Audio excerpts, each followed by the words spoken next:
we look back at the region that we're in, we have one of the lowest women participation in the workforce in the world. We also have even fewer women that study STEM and ultimately work in roles related to jobs related to technology, science, etc. So, what is your vision and what would you wish for young women in this part of the world? And what's your vision on what you can achieve within Digital 14 in terms of diversity? In Digital 14, what I've seen, and if I think to our graduate intake program, the Rawad program, it may be a surprise, but 80% of the seats are occupied by women. And our only criteria is distinctive capabilities and potential. So we look for those that are hungry to learn and are willing to work hard on top of the inherent technical STEM-based skills that we need for those jobs. And based purely on merit, 80% of those positions have been filled by women.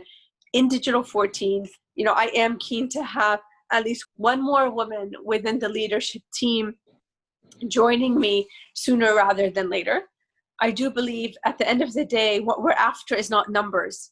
What we're after is, high quality impact where we've created a culture where there is space for women to thrive. And I do believe that even what we've seen with COVID and the future of work, that the workplace will never be the same. And some of these trends that have nothing to do with gender in terms of the jobs that will survive and how people will work, and the greater role of remote work will inherently level the playing field for women to participate in a way that maybe even my generation haven't experienced. If I just think to the challenge of, what does it mean to have to be able to travel constantly for business, like, our male colleagues do, or commute to work when you're trying to accommodate your child's parent-teacher meetings, or, just want to be there for your child to be a part of their moral upbringing and not just those last 30 minutes of bedtime.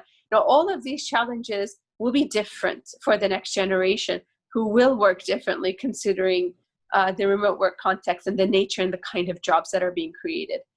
And finally, I think if I think to the skills that are being developed, and even in STEM, capabilities that won't be replaced by machine learning, these are ones that an introspective human being will be able to master and will play to their strength. And so I think if we look to the path that women have taken in the region, if they are prepared to invest in themselves, they really do have a shot of finally getting a better hold of leveling the playing field.